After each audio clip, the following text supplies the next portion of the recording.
بسم اللہ الرحمن الرحیم۔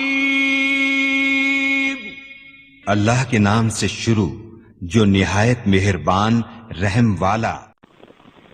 پیام لے کے جو آئے صبح مدینے سے، مریض عشق کی لائی دوا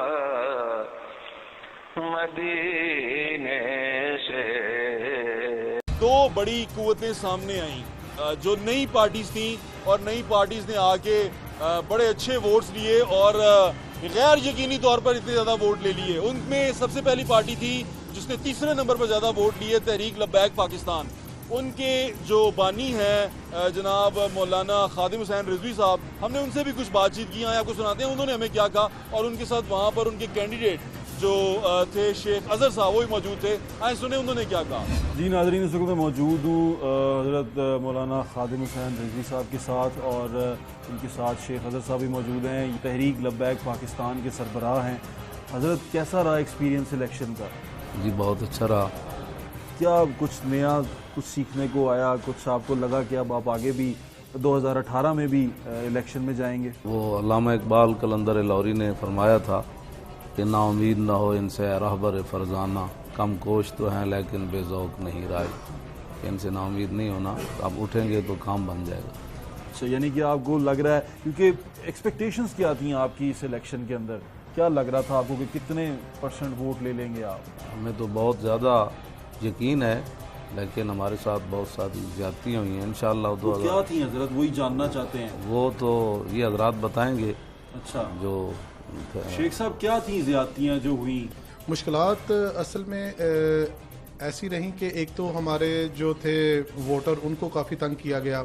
انہیں کہا گیا کہ آپ کا ووٹ نہیں ہے، کسی کو کہا گیا کہ آپ کا تو ووٹ ڈل چکا ہے، کسی کو یہ کہا گیا کہ آپ جب کرین والے نشان کی پرچی دیکھی گئی تو انہیں بولا گیا کہ آپ بیٹھ جائیں۔ یہ اندر پریزائڈنگ آفیسر جو تھے ان کی طرف سے یہ ہو رہا تھا، یا ان کے جو وہاں پہ اہلکار ہوتے ہیں ان کی طرف سے ہو رہا تھا، جس کے اوپر کرین کا نشان لگا ہوتا تھا اس کو پہلے سے بھی تنگ کیا جا رہا تھا، باہر کیو میں بھی، اور اس کے بعد جب اندر جاتے تھے تو انہیں کہا جاتا تھا کہ آپ ابھی بیٹھیں، آپ کا ابھی اس میں کچھ چیزیں کم ہیں، اس کے بعد آپ کو دیکھتے ہیں۔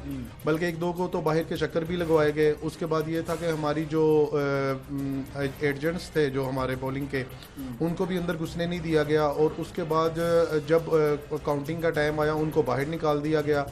کئی جگہ پہ تو چلے مرد حضرات پولنگ ایجنٹس کی تو کوئی بات نہیں، لیکن وہ اس الیکشن میں تو آپ کو پتہ ہے ان کے بغیر تو کام ہی نہیں ہوتا۔ خواتین کے ساتھ بھی ایسا ہی سلوک روا رکھا گیا کہ آپ اندر نہیں جا سکتی، یہ ہو گیا وہ ہو گیا، عجیب و غریب پریشانی۔ اور کئی لوگوں کو تو یہ کہا گیا کہ اگر آپ نے شیر کے اوپر نشان لگانا ہے تو پھر آپ یہاں بیٹھے، ورنہ آپ باہر چلے جائیں۔ سیاست میں آپ آ رہے ہیں، نظریہ کیا ہے؟ کیا لوگوں کو نئی چیز کیا سیاست میں آپ کیا دے رہے ہیں؟ کہ دین اور سیاست جدا جدا نہیں ہے۔ اچھا، جماعت جلال اسلامی پادشاہی ہو یا جمہوری تماشا، جدا ہو دین سیاست سے تو رہ جاتی ہے چنگیز۔ اسلامی روٹی دے گا، اسلامی انصاف دے گا، اسلامی امن دے گا، سکون دے گا، اور اسلام ہی دنیا کے اندر مسلمانوں کی عزت کے ساتھ رہنے کا مقام دے گا۔ اور یہ آپ کو لگتا ہے کہ جو لوگ ہیں جیسے ان 120 میں تھے، ان کی پریشانیاں اور ہیں، ان کی پرابلمز اور ہیں، آپ ان کے پاس جو سلوشن کیا لے کے گئے؟ کیا کہ سلوشن؟ بھائی اسلام ہی وہ ہے کہ جو حضرت بلال کو کعبے کی چھت کے اوپر چڑھا دیتا ہے کائنات۔ ہاں، غلام کو آج تک تھوکا بھی کسی نے نہیں تھا، چھت کعبے کی چڑھانا تو یہ اسلام ہی چڑھایا نا۔ اسامہ بن زید کو حضور نے اپنے ساتھ بٹھا لیا، 1,24,000 صحابہ موجود تھے حجۃ الوداع کے موقع، پیچھے اسامہ بن زید بیٹھے ہیں عرفہ سے لے کر اور وہاں مزدلفہ تک۔ بے شک، کوئی شک نہیں ہے حضرت اس میں۔ میں یہ جاننا چاہ رہا تھا کہ سلوشن سے میری مراد یہ تھی کہ پلان کیا تھا؟ مطلب 120 میں آپ گئے تھے، آپ نے لوگوں سے بات چیت کی، ہم نے لوگوں کو بتایا کہ جو ہمارے مقابلے میں کھڑے ہیں یہ نظریہ پاکستان کے بھی خلاف ہیں اور ملک کی سلامتی کے بھی خلاف ہیں، اور جن نظریات کے لیے ملک بنا، جن مقاصد کے لیے، یہ بالکل ان سے منحرف ہو چکے ہیں۔ یہ ملی مسلم لیگ جو سی تھی وہ بھی یہی نظریہ پاکستان کی، وہ تو فلاح انسانیت کی بات کر رہے تھے۔ جی، اسلام آ گیا تو فلاح انسانیت آ گئی، حضور جو آ گئے۔ NA 120 میں تیسری بڑی جماعت ہیں جنہوں نے تیسرے نمبر پہ زیادہ ووٹ لیے۔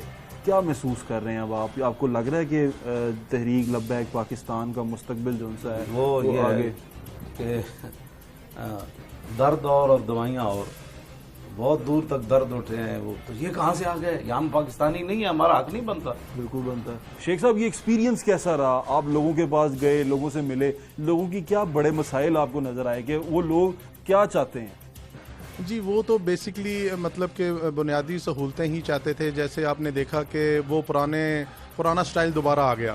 پہلے لوگ کنویں سے پانی بھر کے لاتے تھے، اب فلٹر پلانٹ سے پانی بھر کے لا رہے ہیں. کون سی خوشحالی، کون سی تبدیلی، کون سی کیا چیز آئی؟ وہ تو چیز پہلے عورتیں جاتی تھیں، اب والدین جاتے ہیں. تو لوگوں کے یہی مسائل ہیں. وہی قبلہ آپ کو شیخ الحدیث صاحب بتا چکے ہیں کہ جب اسلام آئے گا تو سب سے پہلے تو یہ بنیادی سہولتیں جو ہیں وہ فراہم کر دی جاتی ہیں. تو مسائل لوگوں کے یہی ہیں. مسائل ان کے یہی ہیں کہ دیکھیں عوام کو اس سطح پہ لا کے رکھ دیا گیا. آپ نے نعرہ لگایا لبیک یا رسول اللہ. میرے خیال سے کوئی ایسا مسلمان نہیں ہوگا جو اس نعرے کے پیچھے نہ چلے. اس کے علاوہ سیاسی جو گین تھا اس ووٹر کو، وہ کیا ملے گا آپ کو ووٹ ڈالنے کا؟ کیا اس کے پاس، اس کے لیے کیا فوائد ہوں گے؟ اس کے پاس کیا چیزیں آئیں گی؟ اس کو جیسے آپ نے کہا دین اور دنیا وہ ایک ساتھ ہی ہے، اس کو کیا چیزیں ملیں گی؟ منشور کیا ہے، آئیڈیا کیا ہے، پلان کیا ہے؟ مسلمان فقر و سلطانی بہم کر. اقبال کہتا ہے یہ مسلمان ہی ہیں جنہوں نے فقیری اور بادشاہی کو ایک جگہ جمع کی. جی بالکل. ضمیر باقی و فانی بہم کر. یہ دنیا آخرت اکٹھا کرتا ہے اسلام. بالکل. ہاں مسلمانہ کی میری کرداں در شہنشاہی فقیری کرداں.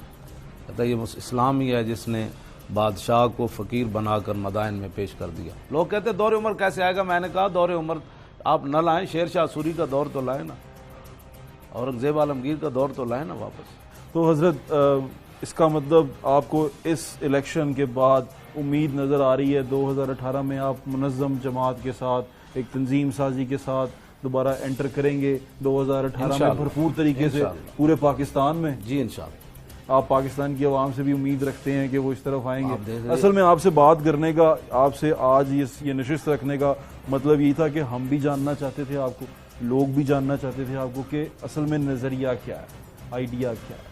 کیونکہ دیکھیں ملی مسلم لیگ بھی آئی اور اس کے بعد جماعت اسلامی بھی تھی، ایک جماعت اور آئی ہے. ہم جاننا چاہ رہے تھے کہ وہ جماعت نیا کیا لے کے آئی. دیکھیں یہ تو بالکل واضح بات ہے کہ جو لوگ نظریہ پاکستان سے ہٹ گئے اور جو مندروں میں جا کر کہتے ہیں کہ یہ عارضی لکیر ہے، ہمارا سب کچھ ایک ہے. اب بتائیں لاکھوں کی قربانی جو ہے وہ ایک عارضی لکیر کے لیے ہوئی تھی. ناظرین، حضرت علامہ خادم حسین رضوی صاحب کی باتیں آپ نے سنی. آپ کو دوسرے کنٹیسٹنٹ سے بھی ملاقات کرواتے ہیں، ان سے بات چیت کرتے ہیں. اپنا خیال رکھیں. ایک چھوٹی سی بریک کے بعد دوبارہ حاضر ہوں.